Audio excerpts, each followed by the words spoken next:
अस्सलाम वालेकुम नाज़रीन, प्रोग्राम दी फ्रंट पेज सां गॾु आहियां मुश्ताक सरकी। नाज़रीन, तारीख़ी गज़ा मुआहिदे खां पोइ हिकिड़े विच ओभर में नए अमन जेका शुरूआति थी आहे, इन ज़बरदस्त क़िस्म जो पैगाम दुनिया खे ॾिनो आहे त अमन पसंदी सां ई मामला सुलझाए सघजनि था ऐं उहे मुरझायल चेहरा जेके सालनि खां फ़लस्तीन में मदद जा मुंतज़िर हुया ऐं हर क़िस्म जी मदद, हिकु त जंगबंदी जा मुतालबा कंदा रहिया ऐं ॿियो हुते जेका इमदादी जेका सरगर्मियूं हुयूं उन्हनि ते बि तमामु घणी सख़्ती हुई, हमला पिया थियनि। पर हाणे जॾहिं फ़लस्तीन जे उन मुरझायल चेहरनि ते, गज़ा जे उन अवाम जे चेहरनि ते मुस्कुराहटूं ॾिसूं पिया, सुराही ॾिसूं पिया, त यकीनन असांजी बि दिलि ख़ुशि थिए पई।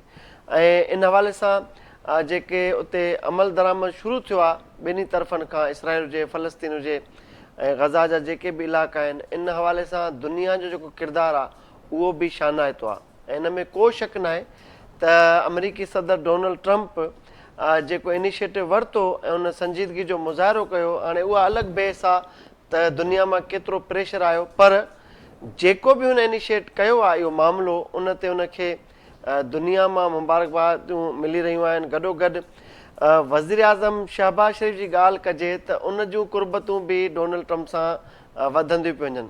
ऐं हिते इहो ॿुधाईंदो हलां त जॾहिं ट्रंप जी ही हुकूमत जुड़ी ताज़ी हिन रिजीम में जॾहिं आयो ऐं हीउ जेको दौरनि जो शुरू थियो, त पाकिस्तान में हिकिड़ी अलॻि मुहिम शुरू कई वई ऐं हिकिड़ो नरेटिव बिल्ड कयो वियो त बाबा ट्रंप अची वियो आहे, हाणे अडियाला जेल मां माण्हू उहो मेन जेको आहे हिकिड़ो सरबराह पार्टी जो निकिरंदो। माना हिकिड़ो एॾो त प्रोपेगेंडा कई वई सोशल मीडिया ते त असांखे बि कुझु देरि जे लाइ यकीन थियो त वाक़ई यार ट्रंप जे अचण सां त शायदि को असांजे मुल्क में का वॾी तब्दीली अचे, को पैराशूट ज़रिए अची नई हुकुमरानी करे अची असांजे मथां। पर हीअ जेके कुर्बतूं ॾिसूं पिया, हीअ जेके विजुअल्स असांजे स्क्रीन ते तव्हां ॾिसो पिया, त पाकिस्तानी वज़ीर आज़म Shehbaz Sharif, field marshal general Asim Munir जी जेका ताज़ी कुझु महीननि दौरान बॉडी लैंग्वेज आहे अमरीकी सदर डोनाल्ड ट्रंप सां, इन न सिर्फ़ु पाकिस्तान में हिते जेके हिन हुकूमत जा दुश्मन आहिनि या पाकिस्तानी तरक़ी में जेके रुकावट आहिनि, उहे न सिर्फ़ु असांजे मुल्क में मौजूदु आहिनि, पर दुनिया जी कुंड कुर्छ में जिथे बि उनखे मौक़ो मिलियो आहे, उन्हनि पाकिस्तानी जेका क़यादत उते पहुचे थी, उन्हनि सां बि सख़्तु रवैयो रखियो आहे ऐं मुल्क जी बदनामी में का बि कसर बाक़ी न आहे छॾी। यकीनन उन्हनि अंसरनि जे लाइ इहो मायूसी जो मक़ाम आहे जॾहिं डोनाल्ड ट्रंप भाकुर पाए पाकिस्तानी वज़ीर आज़म सां मिले थो, जॾहिं डोनाल्ड ट्रंप हिकिड़े वॾे फोरम ते, जॾहिं दुनिया जो वॾो अहम इशू जेको हल थिए पियो, जंहिं मुआदे ते सही थिए पियो, उन तक़रीब में जॾहिं पाकिस्तानी फ़ौज जे सरबराह field marshal general Asim Munir खे बार बार अमरीकी सदर जेको ताक़तवर तरीन मुल्क जो सदर आहे डोनाल्ड ट्रंप, उहो इहो वर्जाव करे उन्हनि जुमलनि जो त फील्ड मार्शल पाकिस्तान मुंहिंजी फेवरेट शख़्सियत आहे ऐं मुंहिंजो ज़बरदस्त दोस्त आहे, त यकीनन न सिर्फ़ु असांजे मुल्क में रहंदड़ मुल्क दुश्मन जे लाइ इहा मायूस कुन ॻाल्हि हूंदी, पर ख़ुदि जेको ताज़ो असांखां शिकस्त खाधल मुल्क आहे भारत, उन में बि सिफ़े मातम विछल आहे। गॾोगॾु दुनिया जा उहे मुल्क जेके पाकिस्तान खे वेझे माज़ी में कंहिं खाते में न आणींदा हुया, ऐं हाणे ॾिसो पिया त पाकिस्तान ज़बरदस्त राइज़िंग पावर तौरु दुनिया में उन कॉरिडोर में फोर फ्रंट ते अची वियो आहे, जंहिं कॉरिडोर खां सॼी दुनिया खे रूल कयो वेंदो आहे। उहो G7 हुजे, उहो अमेरिका पाण हुजे, बरतानिया हुजे या ॿिया ताक़तवर तरीन मुल्क हुजनि, उहे बि सोचनि पिया त अमेरिका जी जेका वेझड़ाइप आहे पाकिस्तान सां, यकीनन हिन विच ओभर वारे ख़िते में, चाहे उहे गल्फ कंट्रीज़ हुजनि या ही एशिया जो जेको ख़ितो आहे सॼो, इन में जेकॾहिं को मेन प्लेयर आहे त उहो पाकिस्तान आहे। इहा ॻाल्हि हाणे दुनिया खे सम्झ अची वई आहे त इहा समूरी सूरत हाल आहे। ऐं मिस्र जो जेको तारीख़ी दौरो आहे वज़ीर आज़म शहबाज़ शरीफ़, उहो मुकमल करे ॾे पहुतो आहे ऐं वॾी कामयाबियुनि सां पहुतो आहे। ऐं हिन समूरी सूरत हाल ते जेका आलमी सिचुएशन आहे, उन में चाइना पारां हिकिड़ी परॾेही वज़ारत पारां स्टेटमेंट जारी कई आहे त पाक अमेरिका जेके लाॻापा आहिनि, इन्हनि जो असरु पाक चाइना दोस्ती ते हरगिज़ न पवंदो। असांजो रूट्स, असांजा तालुक उन खां वधीक मज़बूत आहिनि। यकीनन चाइना हिकिड़ो ज़बरदस्त असांजो दोस्त आहे ऐं ॾुखे वक़्त खां असांजो साथी रहियल आहे। उन सां दोस्ती त बेमिसाल आहे, दुनिया खे बि ख़बर आहे, पर हुन इहा वज़ाहत ॾिनी आहे त कुझु जेके अफ़वाहूं हलनि पियूं त थी सघे थो पाक अमेरिका लाॻापा उनजी वेझड़ाइप शायदि चाइना जे लाइ को मसइलो पैदा करे, पर चाइना पाण जी तरदीद बि कई आहे ऐं हिकिड़ो पॉज़िटिव नोट बि जारी कयो आहे त पाक चाइना दोस्ती जेका आहे उहा को बि दुनिया जो मुल्क टोड़े नथो सघे। इहो स्ट्रॉन्ग बॉन्ड आहे, अॻिते वधंदो। गॾोगॾु पाकिस्तान जी ॻाल्हि कजे त बिलावल भुट्टे अॼु हिकिड़े सूबे जो नालो वठण खां सवाइ चयो त सिंध सूबे जो मुक़ाबिलो कंहिं सूबे सां न आहे। कंहिं सूबे मां मुराद तव्हां सम्झी विया हूंदा, जेके वेझे कुझु ॾींहंनि में ॿ सूबा हिक ॿिए जे आम्हूं साम्हूं विया, उन्हनि ते सीज़ फायर थियो आहे।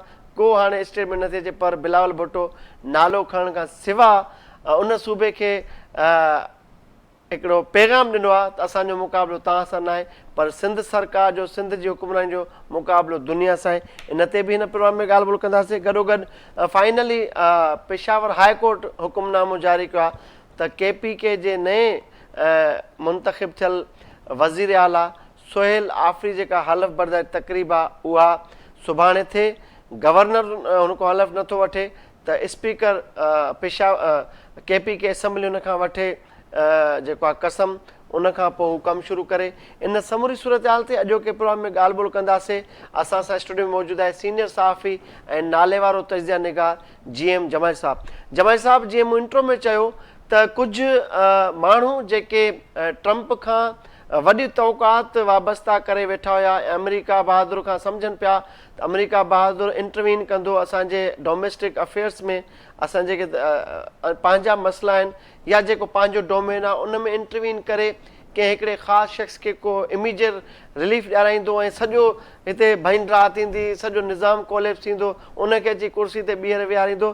त हीअ जेके टहकड़ा आहिनि, हीअ जेके भाकुर आहिनि, हीअ जेका वेझड़ाइप आहे, हीअ जेका कुर्बत आहे, कीअं पिया ॾिसो डोनाल्ड ट्रंप ऐं शहबाज शरीफ़ जो जेको बॉन्ड मज़बूत थींदो पियो वञे?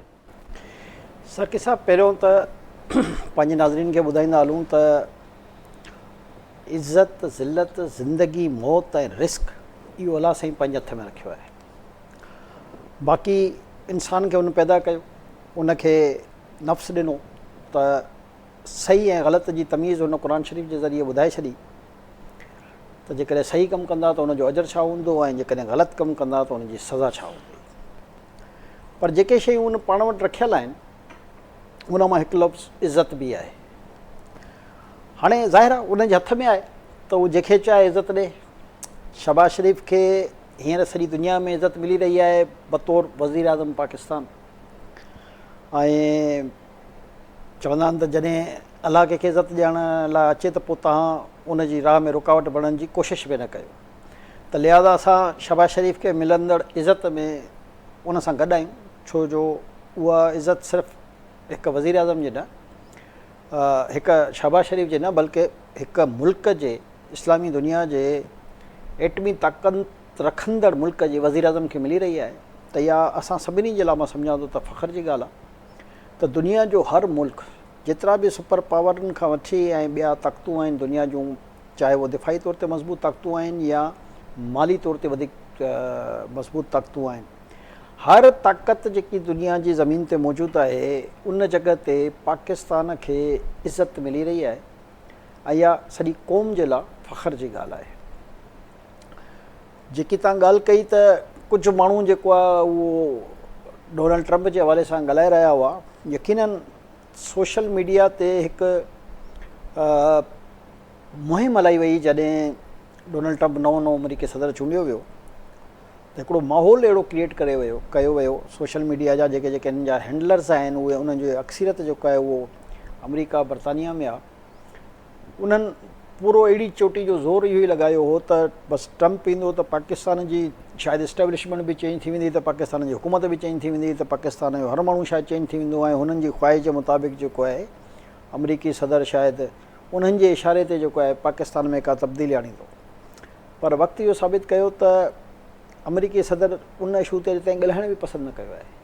जॾहिं खां डोनाल्ड ट्रंप मुंतखिब थियो आहे उन वक़्त खां हिन वक़्त ताईं हुनजी ज़बान मां हिकिड़ो जुमिलो बि इन हवाले सां न निकितो आहे। उन जे कुझु माण्हुनि खां जॾहिं सुवालु कयो, तव्हांखे यादि हूंदो वज़ारत ख़ारजा जे तर्जुमान खां, त उन हिकिड़ो जुमिलो सिर्फ़ु इहो चयो त इहो पाकिस्तान जो इंटरनल मामिलो आहे, इन में असां मदाख़लत नथा करे सघूं। हाणे हिन जो तव्हांखे आउं बैकग्राउंड बि ॿुधाईंदो हलां त अमेरिका कई जॾहिं अॼुकल्ह त हाणे असांजा सुठा तालुकात आहिनि, असां उनखे वेलकम कयूं था, पर इन खां अॻु में अमेरिका डॉक्टर आफ़रीदी जे लाइ वॾी जेको आहे धमकियूं बि ॾिनियूं, कोशिशूं बि कयूं, पर पाकिस्तान उनखे हवाले न कयो। त पाकिस्तान जो स्टैंड जेको आहे न उहो ईअं हवाई ॻाल्हियुनि ते मुबनी न आहे।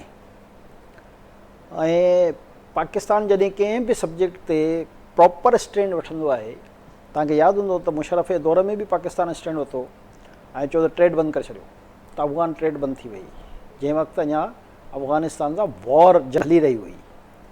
त पाकिस्तान जॾहिं बि नेटो सप्लाई बि रोकियो, एग्ज़ैक्टली, जॾहिं बि पाकिस्तान जेकॾहिं पंहिंजी इज़त नफ़्स ते सम्झंदो आहे त को हमिलो करे रहियो आहे, त पाकिस्तान हर दौर में पंहिंजो हिकिड़ो भरपूर मौक़ुफ़ रखी उन जे मुताबिक़ फ़ैसिला कया आहिनि। अहिड़े तरीक़े सां इसराइल खे मञण लाइ 1947 खां वठी अॼु ताईं जो जेको आहे प्रेशर हलंदो रहियो आहे, पर पाकिस्तान पंहिंजो उन स्टेट ऐं दुनिया में वाहिद मुल्क आहे जंहिंजो असां इसराइल खे नथा मञूं। न त इहे सभु अरब मुल्क सभु असांजा ॿाहिरि आहिनि, दीनी तौर ते बि ॿाहिरि आहिनि, मुआशरती तौर ते बि, मज़हबी तौर ते बि, पर उन्हनि त तस्लीम कयल आहे न। तमामु अरबन मुल्कनि में इसराइल जा सफ़ारतखाना मौजूदु आहिनि, तमामु अरब मुल्कनि सां उनजी ट्रेड जारी आहे। पाकिस्तान ॾिसो भले मुआशी तौर ते कमज़ोर आहे, मां हिन करे चवंदो आहियां त पाकिस्तान को मामूली मुल्क न आहे। ऐं अलाह ताला बि हीअ जेकी हाणे अलाह ताला जे रहम सां, फज़ल सां, महिरबानी सां जेकी इज़त मिली रही आहे पाकिस्तान खे, उहा पाकिस्तान खे इज़त ई इन करे मिली रही आहे जो पाकिस्तान पंहिंजे इशूज़ ते स्टैंड वठंदो आहे। चाहे इसराइल जो इशू, चाहे भारत सां जॾहिं जंग हुई, भले ॾहूं ते उनजी फ़ौज हुई ऐं उनजा वसीला हुआ, पर पाकिस्तान जॾहिं स्टैंड वरितो त दुनिया ॾिठो त पोइ पाकिस्तान पंहिंजे स्टैंड ते बीह करे उनजो मुक़ाबिलो कीअं कंदो आहे। त दुनिया में जीअं मां पहिरियों बि प्रोग्रामनि में चयो आहे त बहादुर मुल्कनि, बहादुर माण्हुनि जी इज़त थींदी आहे हमेशह। बुज़दिल खे दुनिया में को बि इज़त जी निगाह सां न ॾिसंदो आहे। इस्लाम में बि हमेशह बहादुर खे इज़ती निगाह सां ॾिठो वेंदो आहे। नंढी मिसाल ॾियाऊं हिन इन इन इन दुनियावी इन मामलनि खां हटी करे, पर हिकिड़ी सुठी मिसाल आहे, इन करे आउं ॾियणु थो चाहियां त हुज़ूर सल्लल्लाहु अलैहि वसल्लम इन ख़्वाहिश जो इज़हार कयो त हज़रत उमर फारूक मुस्लमान थी वञे, छो जो उन वक़्तु जेको आहे उहो उते काफ़िर हुयो, पर हो छो जो बहादुरी जे हवाले सां इलाही मशहूरु हो, त उनजी बहादुरी ॾिसी करे हुज़ूर सल्लल्लाहु अलैहि वसल्लम जेको रहमतुल आलमीन आहे इन सॼी दुनिया जो, उन इहो ख़्वाहिश जो इज़हार कयो त छो जो हू बहादुर माण्हू आहे त अलाह साईं उनजे दिलि में विझे ऐं उहो मुस्लमान थी वञे। पोइ ज़ाहिर आहे नबी जी दुआ हुई, क़बूल त थियणी हुई, ऐं पोइ हुज़ूर सल्लल्लाहु अलैहि वसल्लम उनजे दिलि में विधो। ऐं दिलि में कीअं विधो त हुनखे कंहिं हज़रत उमर फारूक खे इहो चयो त तूं हिते मुस्लमाननि जे ख़िलाफ़ु कार्रवाई जूं ॻाल्हियूं करे रहियो आहीं, पर तुंहिंजे घर वञी त चेक कर त तुंहिंजी ज़ाल जेको आहे, ज़ाल या भेण मूंखे एग्ज़ैक्ट यादि न आहे, अलाह माफ़ु करण वारो आहे, उहा त पाण मुस्लमान अथई।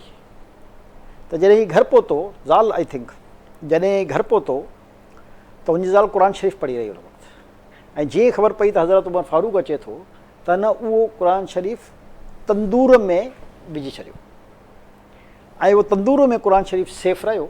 जॾहिं हज़रत उमर फारूक अंदरि दाख़िल थियो त हुनजो छापी करे चई, ज़ाहिर आहे उहो घबराइजी वई। ऐं हज़रत उमर फारूक जो उन ज़माने में रोब दबदबो तमामु बहादुरी मशहूरु हुई, त हुन चयो त मां पोइ क़ुर शरीफ़ पढ़ी रहियसि।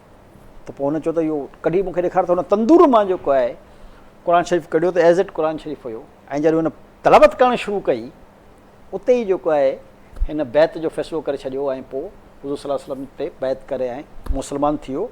ऐं उन ॾींहुं हुज़ूर सल्लल्लाहु अलैहि वसल्लम ऐलान करे छॾियो त हाणे मुस्लमान जेके आहिनि उहे काबतुल्लाह शरीफ़ में खुलेआम आज़ान बि ॾियनि ऐं नमाज़ बि पढ़नि। बहादुरी जी ॻाल्हि जो मिसाल, छो जो अॼुकल्ह जी जेकी जिम आहे उन्हनि जे पेरनि जी मिटी जे बराबरि बि न आहे। मां ख़ुदा न ख़ास्ता कंहिं सां मिलाए न रहियो आहियां, पर मां हिकिड़ी जनरल ॻाल्हि थो कयां त बहादुर जी इज़त हर दुनिया जो मुल्क कंदो आहे, हर उहा शख़्सियत कंदी आहे जेकी असांखे दीनी तरकीब ॾींदी रही आहे। त दुनिया में जेको बि बहादुर हुजे उनजी हमेशह इज़त थींदी आहे। ऐं पाकिस्तान जी जेकी हिन वक़्तु इज़त थी रही आहे उहा पाकिस्तान जी बहादुरी जे करे थी रही आहे। छो जो पहिरियों पाकिस्तान जे बारे में इमेज जेको आहे उहो तमामु इंडिया जो जेको मनफ़ी प्रोपेगेंडा हो उनजे करे इलाही ख़राबु थियल हुयो। हुननि इहो इमेज क्रिएट कयो हो त इस्लामोफोबिया जंहिंजी अक्सर तव्हां ॿुधो हूंदो हर फोरम ते ॻाल्हि थिए थी, हुननि हिकिड़ो कॉन्सेप्ट इहो फैलाए छॾियो हो इसराइल यहूदियुनि सां मिली करे। इंडिया पंहिंजे लेवल ते ऐं इसराइल जी जेकी मूसाद हुई उन दुनिया जे मुख़्तलिफ़ फोरम्स ते, त हुननि इहो अज़्यूम करायो दुनिया खे त हे जेके मुस्लमान आहिनि इहे दहशतगर्द हूंदा आहिनि। त हिकिड़ो कॉन्सेप्ट जेको आहे तमामु ख़राबु आहे, ख़ासि तौर ते हुन में वरी पाकिस्तान में रहंदड़ मुस्लमाननि जी ॻाल्हि हुई। पर उहो कॉन्सेप्ट क्लियर थियो जॾहिं असां ललकारियोसीं उन्हनि क़ुवतनि खे जेके दहशतगर्दी फैलाइनि पियूं, जेके कूड़ियूं अफ़वाहूं फैलाइनि पियूं ऐं जेके इंतिहा पसंदि हुयूं। ऐं असां साबित करायोसीं त असां इंतिहा पसंदि न आहियूं, असां त लिबरल्स आहियूं। ऐं लिबरल्स जो मतिलबु जेको हूंदो आहे, कुझु माण्हू उनखे ग़लति सेंस में वठंदा, इन करे क्लेरिफिकेशन ज़रूरी आहे। लिबरल जो मतिलबु सिंपल इहो आहे त इस्लाम असांखे चए थो त तव्हां सिर्फ़ु पंहिंजे मज़हब जी पाण ताईं ॻाल्हि कयो, कंहिं ॿिए जे मज़हब खे तव्हां बुरो न चओ, उहो जेको करे थो करणु ॾियो। छो जो अलाह ताला फ़रमाए थो त उनजो हिसाबु मां पाण कंदुमि। इंसान खे उन हक़ न ॾिनो आहे त तूं वञी हिन जो हिसाबु कर ज़मीन ते। चवण जो मक़सदु इहो आहे त असां पंहिंजी बहादुरी सां दुनिया में इहो साबित कयोसीं त असां कंहिंखां डिॼण वारा न आहियूं। पर छो जो असां नियाज़ निड़वत रखण वारा आहियूं ऐं इस्लाम जी असांखे हिदायत आहे त तव्हांखे हरूभरू कंहिं ते जंग न आहे मुसलत करणी, पर जंग मुसलत थी वञे त उनजो भरपूर सीनो ताने जेको शर्मुल शेख जो हिकिड़ो स्टेज हो जिते ताक़तवर तरीन शख़्सियतूं उते तव्हांखे नज़र आयूं स्टेज ते, उन्हनि सभिनी खे साइड करे ट्रंप जो वज़ीर आज़म शहबाज़ शरीफ़ खे पाण सां गॾु बीहारणु, वरी स्टेज ते आणणु, डाइस हवाले करणु। ऐं उन स्पीच दौरान ट्रंप भारत जे उन माण्हू जो नालो खणो सिवा चयो त मुंहिंजो हिकिड़ो दोस्त उते बि आहे। हाणे त हू नालो बि खणणु पसंदि न कंदो आहे ऐं हुन इहा ख़्वाहिश ज़ाहिर कई त मां चाहियां थो त पाक भारत दोस्ती वारा लाॻापा वधाए, ट्रेड कनि, अॻिते वधनि। ऐं उन ते शहबाज़ शरीफ़ वरी चयो त जेको 7 राफेल केरे अमन क़ाइमु थी सघे थो, दोस्ती थी सघे थी, असां तयारु आहियूं। त इन बॉडी लैंग्वेज खे ऐं इन ट्रंप जी इन ख़्वाहिश खे त कीअं पिया ॾिसो त इहो हिकिड़ो वॾो पैगाम, वॾो मैसेज आहे भारत खे त बाबा हाणे तव्हांजो सर्वाइवल हिननि सां शेक हैंड करण को बिना आहे ई न। इहे जेके गिदड़ भपकियूं हुयूं, तव्हां जेको स्केच ड्रा कयो पंहिंजो हिन इलाइक़े जो, जीअं तव्हां चवंदा आहियो थाणेदार बणिजी, उहो कूड़ो बुत जेको आहे ड्रही चुको आहे। सरके साहिबु दुनिया इहो महसूसु करे छॾियो त पाकिस्तान बहादुर मुल्क आहे, हिते रहंदड़ चाहे सिविलियन्स आहिनि। छो जो हे वॉर फ़ौज त ज़ाहिर आहे खटियो आहे, त इन करे हिन में को शक न आहे, असां उन्हनि जा गर्विदा बि आहियूं ऐं उहे मुल्क जी हिफ़ाज़त लाइ आहिनि। पर असांजो जेको अवाम आहे न, जो मां चवंदो आहियां असांजूं कोताहियूं ख़ामियूं पंहिंजी जाइ ते, पर असांजे अवाम में बि बुज़दिली जो अंसर न आहे। ऐं इहा दुनिया खे ख़बर पइजी वई त जंगी जी सूरत हाल में बि तव्हां ॾिसो त असांजा माण्हू रुॻो मीम्स ठाहिण में मशहूरु हुआ। असांजा माण्हू तव्हां हींअर चवनि न त जेको आहे तूफ़ान अचे थो त उहो समुंड ते पहुची वेंदा, ॾिसंदा त तूफ़ान कीअं ईंदो आहे। चवण जो मक़सदु इहो आहे, मज़ाक पंहिंजी जाइ ते, पर ख़ौफ़ न आहे असां में मौत जो। उनजो रीज़न इहो ई आहे त ॾिसो माण्हू खणी मोटरसाइकिलनि ते भॼनि पिया मिज़ाइल खे। त बेसिकली जेको आहे असांजा अलाह ताला असांजी जीन्स में जेको आहे हिमत ऐं ताक़त अता फ़रमाई आहे। ऐं मुस्लमान ज़ाहिर ॿिया बि मुल्क आहिनि, ऐं कंहिंजे बारे में नथो ॻाल्हाइणु चाहियां, पर अलाह ताला जेकी ताक़त, जेकी हिमत, जेको हौसलो पाकिस्तान में रहंदड़ मुस्लमाननि खे अता कयो आहे, उहो तमामु घटि ॿियनि दुनिया जे माण्हुनि में आहे। त दुनिया खे इहा अहसासु थी वियो त यार पाकिस्तान सां मुस्तक़िल भारत जे ऐं इसराइल जे कूड़े प्रोपेगेंडा जे करे असां माज़ी में ॾाढियूं ज़्यादतियूं कंदा रहिया आहियूं। मुख़्तलिफ़ वक़्तनि में असां ते सेक्शन्स लॻियूं, मुख़्तलिफ़ वक़्तनि में असांखे FATF में विधो वियो, मुख़्तलिफ़ असांजे मक़सदु हर क़िस्म जूं सख़्तियूं थियूं। ऐं उन सख़्तियुनि जे बावजूदि बि असां क़ुर्बानियूं ॾींदे ॾींदे पंहिंजे मुल्क खे हिकु एटमी ताक़त ठाहियासीं। उनखां पोइ जॾहिं इहा ताज़ी जंग लॻी त उन में कामयाबी सां जंग खटण ते दुनिया हैरान थी वई। उनखां पोइ वरी जेको हींअर रिसेंटली वाक़ियो थियो आहे, जेको अफ़गानिस्तान हरकत करण जी कोशिशि कई, ॾिसो पाकिस्तान जी मां चवां थो सभ खां वॾी कामयाबी अलाह ताला कामयाबु करण वारो आहे, अलाह जी वॾी ज़ात आहे। पर मिंटनि ऐं कलाकनि में जेको आहे तव्हां जंगूं फतह करे रहिया आहियो, यानी जंहिंजे लाइ कई 20 साल माण्हुनि वॾनि वॾनि ताक़तवर मुल्कनि खे लॻा, वॾनि वॾनि उन्हनि खे लॻा, पर तव्हां उहे मामला जेके आहिनि उहे कलाकनि में निपटाए था छॾियो ऐं अॻिले खे मजबूर था करे छॾियो त उहो चवंदो बाबा ही अच्छा झंडा दॿा हाणे असां हथ था ॿधूं, माफ़ी था वठूं ऐं मामले खे ठाहियो। इहा आहे तव्हांजी उहा कुवत जेकी ईमान जे जज़्बे सां भरियल हुई ऐं जंहिं हर क़िस्म जे दुश्मन खे इहो पैगाम ॾिनो त असां मज़हबी तौर ते तव्हांखे सपोर्ट कयो आहे हमेशह। तव्हांजे 40 लख खां वधीक गैर क़ानूनी तारकिन खे हिते पाण वटि पालियो आहे, पर इन जो मतिलबु हरगिज़ इहो न आहे त तव्हां कंहिं ॿिए इंडिया या कंहिं ॿिए मुल्क खां पैसा वठी ट्रम्प बि अॼुकल्ह अमन थो करे ऐं AI ते थो ॻाल्हाए। हे वज़ीर आज़म जो जेको मिस्र जो दौरो आहे, हिन जूं मुख़्तलिफ़ अहम शख़्सियतुनि सां मुल्कनि जे सरबराहनि सां मुलाक़ातूं रहियूं आहिनि। सम्झो था त इहे पाकिस्तानी मुइशत में कारगर साबित थींदियूं ऐं ॿिया मुल्क हाणे पाकिस्तान में सीड़पकारी जे मूड में नज़र अचनि पिया। हिन इज्तमाही तौर ते मजमूई तौर ते समूरे दौरे खे कीअं पिया ॾिसो? ॾिसो, मां सम्झां थो त पाकिस्तान जे वज़ीर आज़म जो जे 10 मई खां पोइ जेतिरा दौरा दुनिया जे मुख़्तलिफ़ जॻहनि था थिया आहिनि, हर दौरो हिकु ॿिए दौरे खां वधीक कामयाबु तव्हांखे नज़र अची रहियो आहे। यानी जंहिं हाणे दौरे जी तव्हां ॻाल्हि करे रहियो था त तव्हांखे इहो महसूसु थींदो त दुनिया जा ॿिया जेके ताक़तवर मुल्क आहे उन्हनि जा जेके वज़ीर आज़म हुआ उहे तव्हांखे दाएं ऐं बाएं नज़र पिया अचनि, पर तव्हांखे तव्हांजो वज़ीर आज़म जेको आहे सेंटर में नज़र पियो अचे। सभ खां वॾी कामयाबी अमरीकी सदर बार बार जेको आहे तव्हांजे वज़ीर आज़म ऐं फील्ड मार्शल जो नालो खणी करे उन्हनि जी तारीफ़ जा पुल ॿधिया। इहा तव्हांजी ॿी कामयाबी। मिस्र सां असांजा जेके तालुक़ आहिनि उहे कंहिंखां लिकल न आहिनि। 1947 में जॾहिं पाकिस्तान आज़ादु थियो हुयो, पाकिस्तान क़ाइमु थियो, त मिस्र उन मुल्कनि में शामिलु हो जंहिं सभ खां पहिरियों पाकिस्तान खे आज़ादु मुल्क जे तौर ते तस्लीम कयो हुयो। 50 खां 60 जी ॾाई में असांजी उन्हनि सां वॾी ट्रेड थी आहे। असांजा हितां पायलट्स वेंदा हुआ जेके मिस्र जी फ़ौज जे पायलट्स खे ट्रेनिंग ॾींदा हुआ, ऐं जॾहिं वरी इसराइल सां उन्हनि जी 67 में जंग लॻी त पाकिस्तानी पायलट आहे जंहिं इसराइल जा उन ज़माने में 4 जहाज़ जेके आहिनि उहे किरिया हुआ, हिकिड़े ई पायलट। त पाकिस्तान ऐं मिस्र जा तालुक़ात त उअं ई दोस्ताना हमेशह रहिया आहिनि। असांजे दरमियान ट्रेड बि घणी शयुनि जी ट्रेड बि थींदी आहे, जीअं टेक्सटाइल जी, चमड़े जी, मुख़्तलिफ़ असां हुतां केमिकल्स घुराईंदा आहियूं, भाण घुराईंदा आहियूं, ॿिज घुराईंदा आहियूं, मुख़्तलिफ़ शयूं आहिनि जेके, यानी इहा ट्रेड असांजे दरमियान ऑलरेडी आहे।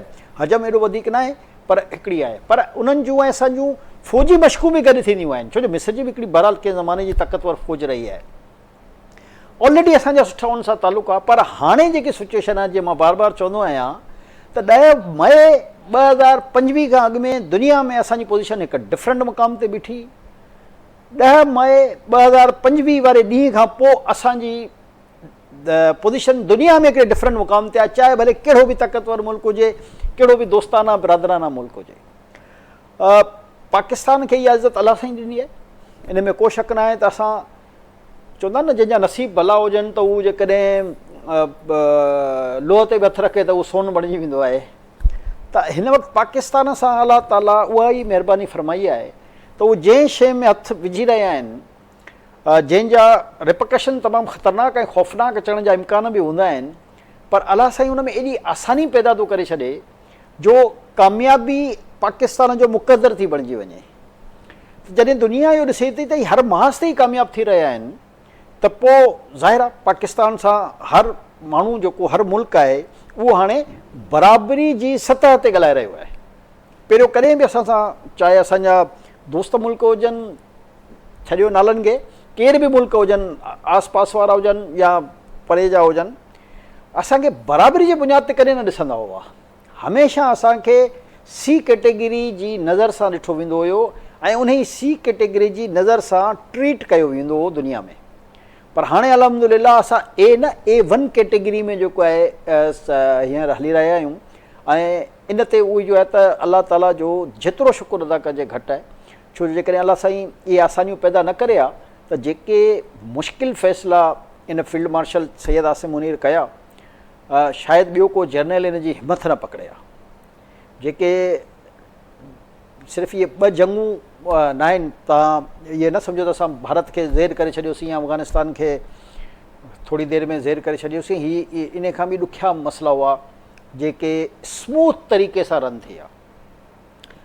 अब्राहम एकॉर्ड में शामिलु करण लाइ असांते तमामु घणो प्रेशर हो, पर अलाह जी महिरबानी सां असां साबित क़दम रहियासीं ऐं उन मुआहिदे में अॼु जी तारीख़ ताईं असां इंटर न थिया आहियूं।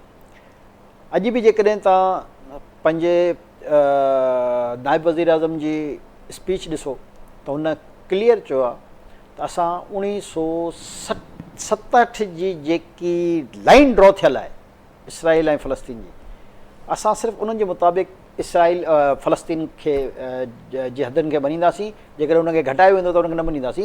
इंतिहाई वाज़े अल्फाज़ में इहो पैगाम आहे त असां कंहिं बि सूरत में इसराइल खे तस्लीम करण लाइ तयारु न थींदासीं। इन जो मक़सदु जेको आहे, जेकॾहिं सम्झण वारा सम्झी वेंदा त 1967 जी जेको आहे हद छा हुई, त इन खां वधीक जेको आहे मां सम्झां थो त हेॾो प्रेशर हुजण जे बावजूदि बि जेकॾहिं असां हालांकि फ़लस्तीन सां असांजो ज़ाहिर आहे अंबिया जी धरती आहे, इज़त जो मज़हब जो सभु रिश्तो आहे, पर उन सां असांजी कॾहिं ट्रेड कान थी आहे, उन सां कॾहिं असांजी छो ज़ाहिर आहे उते फ़ौज ई कान्हे त उन सां कॾहिं इन क़िस्म जा तालुकात बि न रहिया आहिनि। पर उनजे बावजूदि बि असां उन्हनि जी मज़लूमियत ऐं उन्हनि जो जेको मज़हब हो, जेको असां सम्झूं पिया त इहे इस्लामी रिश्ते सां असांजा भाइर आहिनि, उन जे मुताबिक़ बि असां स्टैंड जेको वरितो आहे, दुनिया जो ॿियो कोई मुल्क स्टैंड न वठी सघियो आहे। जेके सभु ताक़तवर, जीअं मूं पहिरियों चयो, दिफ़ाई हुजनि या मुआशी हुजनि, उहे स्टैंड कान वठी सघिया कोई बि। सभिनी कंहिं न कंहिं प्रेशर में अची जेको आहे क़बूल करे छॾियो, पर पाकिस्तान इन ख़िते में, इन दुनिया में वाहिद मुल्क हो जंहिंजो त असां न तस्लीम कंदा। चलो, इहा हुई असांजी क़ुवत, इहा हुई असांजी ईमानी जज़्बो। ॻाल्हियुनि जो सिलसिलो जारी आहे। हिते वक़्तु आहे ब्रेक जो। नाज़रीन, हिते वक़्तु आहे ब्रेक जो। ब्रेक खां पोइ जमाई साहब सां वधीक गुफ़्तगू जारी रखूं था। वेलकम बैक नाज़रीन। जमाई साहब, जॾहिं बि पाकिस्तान जो आलमी लेवल ते मयार बुलंद नज़र ईंदो आहे त उते वरी हिकिड़ी मनफ़ी प्रोपेगेंडा बि जनम वठंदी आहे, ऐं हीअ जेके बि मुलाक़ातूं अमेरिका सां ऐं अमेरिकी सदर सां हलनि पियूं ऐं ॿिन्ही तरफ़नि खां जेको एक्सचेंज ऑफ सिमाइल जो सिलसिलो शुरू थी चुको आहे, उन विच में जेके बि एंटी स्टेट एलिमेंट्स आहिनि या जेके बुग़्ज़ रखंदड़ माण्हू आहिनि जेके नथा चाहिनि त पाकिस्तान तरक़ी करे मुस्तहकम थिए ऐं ॿाहिरीं सीड़पकारी पाकिस्तान में थिए, उन्हनि वरी चाइना खे हाणे इहो मैसेज ॾियण जी कोशिशि कई, नाकाम मैसेज त बाबा हे त वेझड़ा ॿिन्ही में वधी वई आहे, पाक अमेरिका लाॻापा स्ट्रॉन्ग था थींदा आहिनि, हाणे तव्हां किथे बीठा आहियो। बजाए जो असां हिन ते पाकिस्तान कुझु बयानु जारी करिया, ख़ुदि चाइनी जेको आहे परॾेही वज़ारत आहे उन हिकिड़ो बयानु जारी कयो आहे त भल पाकिस्तान अमेरिका जा लाॻापा हुजनि, पर जेका पाक चीन दोस्ती आहे उहा मिसाली आहे ऐं जनमनि खां आहे, इनखे को बि नथो डिस्टर्ब करे सघे ऐं न असांखे पाकिस्तान जी नीयत ते को शक आहे। मां सम्झां थो त चीनी वज़ारत ख़ारजा बर वक़्तु इहो पंहिंजो बयानु जारी कयो। उनजी वजह इहा आहे जो भारत ऐं इसराइल जी जेके एजेंसीज़ आहिनि उहे आख़िर पंहिंजी झैप किथां मिटाइनि, ऐं ख़ासि तौर ते वरी भारत जी जेकी गोदी मीडिया जेके हू पाण चवंदा आहिनि, उहो पंहिंजी झैप किथे मिटाइनि। आख़िर उन्हनि खे सम्झ में नथो अचे त हीअ दुनिया में पाकिस्तान खे एॾी अहमियत छो पई मिले। त हुननि हिकिड़ो नओं प्रोपेगेंडा स्टार्ट कयो थ्रू सोशल मीडिया ऐं पंहिंजे चैनलनि जे ज़रिए बि, त अमेरिका सां जेके हिननि जूं एतिरी मोहबतूं वधियूं आहिनि ऐं बार बार अमेरिकी सदर पाकिस्तान जी क़यादत जो ऐं पाकिस्तान जी फ़ौजी क़यादत जो मुस्तक़िल ज़िक्र करे रहियो आहे, उन सां उन्हनि तासुर ॾियण जी कोशिशि कई त शायदि चाइना खे को नाराज़गी थींदी या तकलीफ़ थींदी। उन्हनि भरपूर सोशल मीडिया ते जेके पंहिंजा टूल्स आहिनि उन्हनि खे इस्तेमालु करे वायरल कयो। पर ॾिसो, इहा आहे दिलि लॻी जंहिंखे चइजे। पाकिस्तान ऐं चाइना जी हिकिड़ी अजीब दिलि लॻी आहे। 1960 जी ॾही में पाकिस्तान जी इकोनॉमी ॾाढी मज़बूत हुई, चाइना जी न हुई। पाकिस्तान चाइना खे कर्ज़ु ॾिना ऐं पाकिस्तान चाइना ते वाज़े कयो त कंहिं बि तव्हांजी इकोनॉमी जी सूरत हाल में असां तव्हां सां गॾु बीठा आहियूं, चाहे उहो भारत सां तव्हांजी जंग हुजे या जापान सां तव्हांजी जंग हुजे, पर असां अलॻि ऐलान करे छॾियो त असां जेको आहे चाइना सां गॾु बीठा आहियूं ऐं माली तौर ते असां उनखे बाक़ाइदा पंहिंजी बैंकुनि खां कर्ज़ ॾिनासीं त जीअं हू माली स्टेबिलिटी वधे। ख़ैर, पोइ चाइना पाण महिनत कई, जदोजहद कई ऐं पंहिंजो न सिर्फ़ु मुल्क खे ठाही, दुनिया में हींअर इकोनॉमी तौर ते नंबर 1 आहे। हुनखे इहो अहसासु आहे त पाकिस्तान उन वक़्त में बि असांजी इकोनॉमी मज़बूत ज़रूरु हुई, पर असां दुनिया जे ॿियनि ताक़तवर मुल्कनि वांगुरु एॾा मज़बूत बि न हुआसीं। पर ठीकु आहे, मक़सदु असांखे कंहिंजी नीड न आई, असां माण्हुनि खे कर्ज़ु ॾियणु जहिड़ा हुआसीं, इहो ठीकु आहे। चाइना खे इहो अहसासु आहे त जेके असांजे मुल्क जी ख़ासि तौर ते इस्टेब्लिशमेंट आहे उन हिकिड़ो फ़ैसिलो कयो त टेक्नोलॉजी जे एतबार सां असां कंहिं ॿिए ते रिलाए न कंदासीं, छो जो मग़रिब ऑलरेडी असांजे ख़िलाफ़ु, भरिसां इंडिया जे मथां मग़रिब सॼे जो हथु हुयो। असां वटि बि ऑप्शन कान हुयो, असां वटि ॿई ऑप्शन आहे, या रूस सां गॾु हुजूं या चाइना सां गॾु। ऐं उन ज़माने में असांजा रूस सां ॾाढा सुठा तालुक आहे। हे जेकॾहिं सोवियत यूनियन वारी इहा जंग न लॻे आहे त रूस सां असांजा तमामु सुठा तालुकात आहे, ऐं रूस सां असांजा एॾा सुठा तालुकात आहे जो चाइना खां वधीक सुठा तालुकात आहे माज़ी जी जेका असां ॻाल्हि कयूं। पर बहरहाल बदकिस्मती सां सोवियत यूनियन वारी जंग थी वई, उन खां पोइ इन ई अफ़गानिन नमक हरामनि जे करे जिन जी आऊं ॻाल्हि कंदो आहियां, इन्हनि खे बचाइण जे चकर में असां जेको आहे उहो अमरीका वारी टीम में हलिया वियासीं, ऐं सोवियत यूनियन जेका आहे उहा जॾहिं टुकड़ा थी विया ऐं सभु ख़िलाफ़ु थी विया असांजे, इन ई करे इहा सॼी पटी जेका आहे असांजे ख़िलाफ़ु सिर्फ़ु इन ई करे ई जो असां उन वक़्तु अमरीका जे चवण ते अफ़गानिन खे सपोर्ट कयोसीं ऐं उते सोवियत यूनियन खे कामयाबु थियण न ॾिनोसीं अफ़गानिस्तान में। ऐं अॼु दुनिया जे हर मुल्क जो जेको फ़ौजी सरबराह आहे न, उहो हर दफ़ा तव्हां भले अमरीकी जनरल जो हींअर इंटरव्यू ॾिसो, उन रुगो वन वर्ड जीअं चयो त हुननि चयो त 20 साल अमरीका जंग विड़ी ऐं तव्हां कामयाबु न थियो, हुन वन वर्ड चयो बिकॉज़ ऑफ पाकिस्तान। अहिड़े तरीक़े सां दुनिया जे जंहिं फ़ौजी जनरल जेके उन वक़्तु जंग में इन्वॉल्व आहे, जेकॾहिं तव्हां उन्हनि खां पुछंदो त तव्हां सोवियत यूनियन बि भला छो न कामयाबु थी अफ़गानिस्तान में, त उन्हनि वटि बि वन वर्ड इहो ई आहे त बिकॉज़ ऑफ पाकिस्तान। त बेसिकली असां हिननि जे लाइ वॾियूं ख़िदमतूं ॾिनियूं। चाइना जेको आहे उनखे इहा ख़बर आहे त पाकिस्तान जेकॾहिं कंहिंसां बीहंदो आहे त पोइ हिन में मुनाफ़क़त न आहे इंडिया वांगुरु, ऐं हे जेको ख़ितो आहे उन ख़िते जी जेकी ट्रेड आहे, यानी कि अलाह ताला जोग्राफियाई तौर ते बि असांखे हिकिड़ो मज़बूत ख़िते में क़ाइमु कयो आहे, त हिन जी जेकी ट्रेड आहे उहा सॼी दुनिया जे लाइ ईज़ी ट्रेड आहे, जंहिंमें वक़्तु बि बचंदो, पैसा बि बचंदा। त चाइना खे इहो ख़बर आहे त हिकु त ही वफ़ादार धोखो न कंदा, जीअं इंडिया बार बार कॾहिं रशिया सां बि गॾु थी वञे, कॾहिं अमेरिका सां बि गॾु थी वञे। असां वटि जेको आहे फॉर्मूलो इहो आहे त जेकॾहिं कंहिंसां दोस्ती आहे त पोइ उनजो हमेशा भरपूर इज़हार बि कंदा आहियूं। ऐं अमेरिका सां 1947 खां वठी हिन वक़्तु ताईं असांजा कई तालुकात कॾहिं सुठा, उनजा साल आहिनि, 5 साल 10 साल 2 साल 8 साल 10 साल, ऐं हुतां जी स्टेब्लिशमेंट हुकूमतनि ते मुबनी मामलात हलंदा आहिनि, छो जो उते इंडिया जी पहिरियों माज़ी में लॉबी तमामु सख़्तु हूंदी त उहा असांजे ख़िलाफ़ु हर स्टेब्लिशमेंट खे उते कंदी रहंदी, ऐं अक्सर व बेशितर CIA MI6 जहिड़ा जेके इदारा आहिनि उहे असांजे ख़िलाफ़ु हमेशह मूसाद खे ऐं राह खे सपोर्ट कंदा रहिया।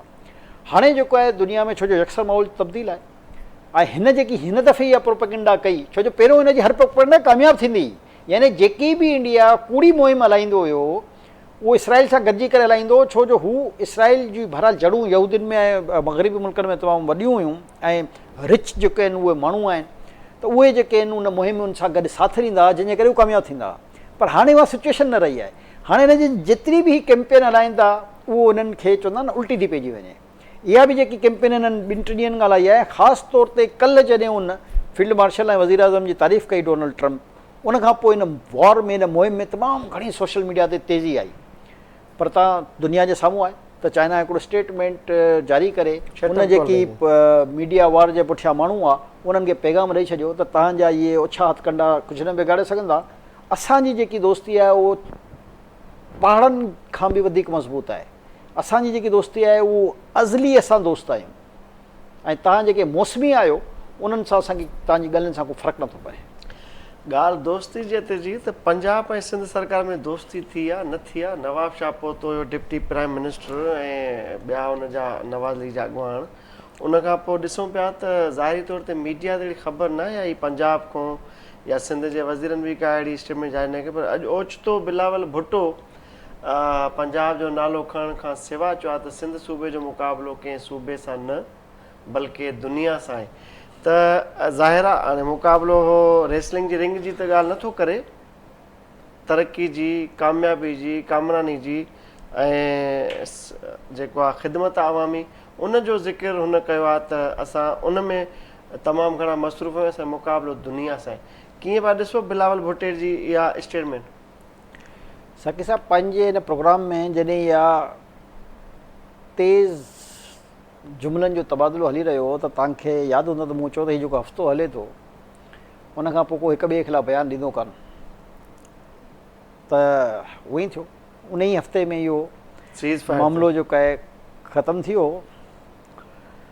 बाक़ी जेसि ताईं तव्हां बिलावल भुट्टे साहब जी तकरीर जी ॻाल्हि कई त मुक़ाबिलो दुनिया सां आहे, उहो मुंहिंजे ख़्याल में सर्वे हिकिड़ो कराइणु घुरिजे कराची खां कश्मीर ताईं, जंहिंमें ख़बर पए त जेको आहे उहो वाक़ई असांजी सिंध जी तरक़ी थी आहे या तनज़ुली थी आहे।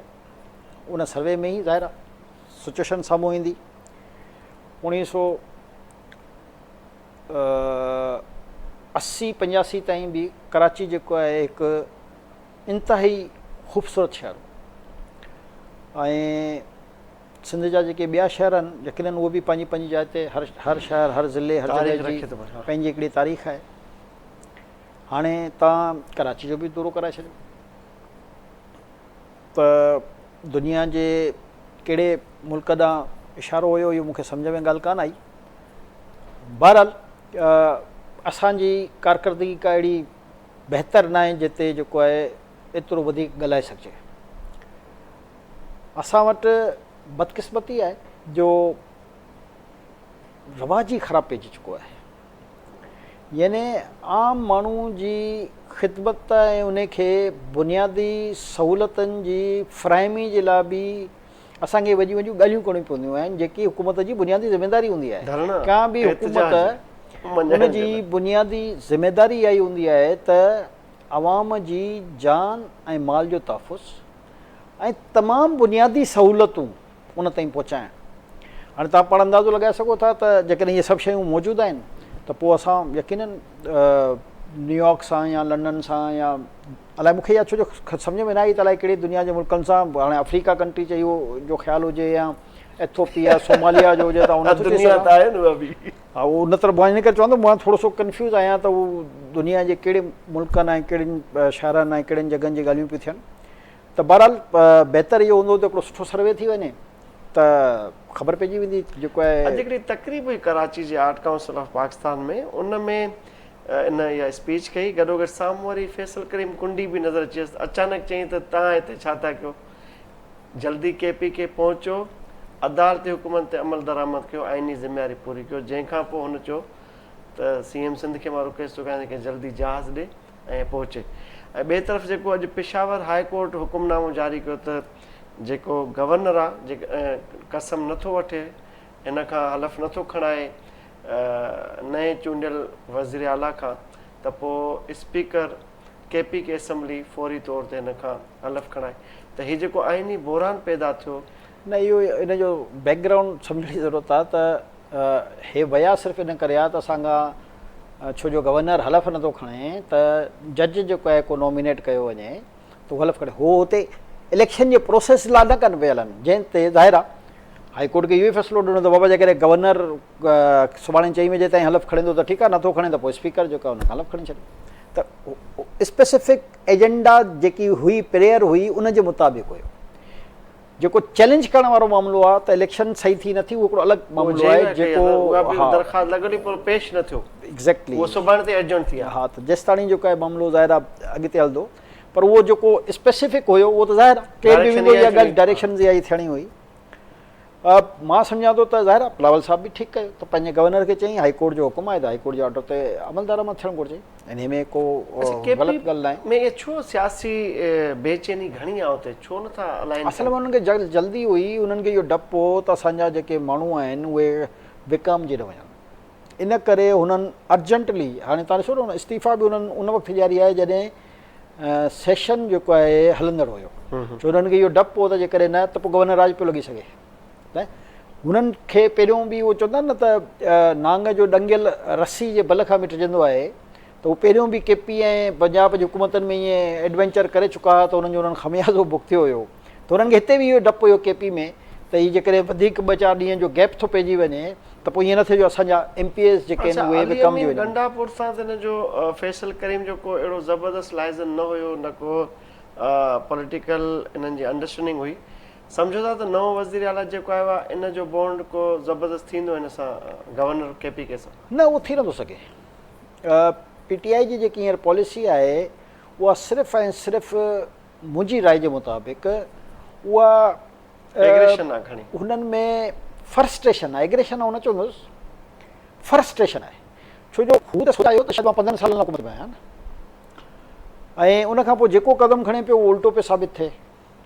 हुनजी जेकी प्लानर हुआ, जेके उन्हनि खे प्लान करे हिते आया हुआ, बेसिकली उहो हथु खणी आहे। जिन प्लान करे उन ते इन्वेस्टमेंट कई ऐं हिन खे लीडर बणाइण जे लाइ उन्हनि सभु कुझु कया, उहे बेसिकली पाण अताब जा शिकार थी विया। उहो इन करे जो तव्हां ॾिसो 2 सालनि खां ज़ाहिर इसराइल जी जंग पेली रहे, त उहो जेकी मोसाद जी इन्वेस्टमेंट हुई उहा त उअं ई ज़ाया थी वई हुई। अहिड़े तरीक़े सां भारतीय एजेंसियुनि बि सोशल मीडिया जे प्लेटफॉर्म ते हिन जी जेकी PTI जी या सोशल मीडिया विंग आहे उनखे तमामु घणो प्रोजेक्ट कयो। भारत पाकिस्तान जी जंग में उहे बि जेके आहिनि उहे चवंदा आहिनि त फारिग थी विया। आदिल राजा ते जेको थियो, उहो ई चवां पियो त बेसिकली त हिननि जी जेकी पंहिंजी फ्रस्ट्रेशन आहे, हे कंहिं न कंहिं सूरत में उहा कढणु चाहिनि था। हाणे अली अमीन गंडापुर ते हिन जी वाइफ ऐं भेण जो एलिगेशन हुया, ऐं हुन बि बयानु ॾेई छॾियो त हीअ अलीमा जेको आहे उहो PTI खे तक़सीम थी करणु चाहे। KP में जलसे जेको लास्ट जलसो थियो उन में माण्हुनि ॿाहिरां चपलूं वपलूं लहरायूं उनजे मथां, त उनखां पोइ जेको आहे इन खे हटाए करे हू अहिड़े माण्हू खे एक्चुअली खणी आया आहिनि जेको बज़ाहिर फस्ट टाइम ज़ाहिर आहे वज़ीर आला थो थिए ऐं हिन में का ख़राबु ॻाल्हि कान्हे, पर जेको खणी जूनियर तरीन माण्हू खे खणी अचण जो मक़सदु इहो हो त उहो नातजुर्बेकार हूंदो, ऐं उतां पुठियां वेही करे पोइ उहो जंहिंखां बि हलाइणु चाहींदो या जेकी बि पॉलिसी हूंदी। छो जो बहरहाल अली अमीन पुराणो सियासतदान हुजण जे करे काफ़ी शयुनि में रेज़िस्टेंस पावर रखंदो हुयो। हाणे बिल्कुलु ई जेको आहे यंग खणी आया आहिनि, ऐं यंग खणी अचणु घुरिजनि। ऐं उनजे बिल्कुलु ख़िलाफ़ु न आहियां त यंग न हुजनि, पर फुल हुजनि, पंहिंजे बल ते कमु कनि त ठीकु आहे। पर हीउ जेको मूंखे ज़ाती तौर ते महसूसु थी रहियो आहे उहो ई आहे त फ्रंट ते हिनखे रखी करे ऐं पुठियां जेके बि पंहिंजूं ख़ौफ़नाक पॉलिसियूं उन्हनि खे हलाइण जी कोशिशि कंदा। कामयाबु थींदा न थींदा इहो अचण वारो वक़्तु। चलो इहो वक़्तु ॿुधाईंदो। नाज़रीन, हिन प्रोग्राम में फ़िलहालु एतिरो ई। नए प्रोग्राम में नए इशूज़ सां गॾु ॿीहर हाज़िर थियां। तेसिताईं अल्लाह भाई।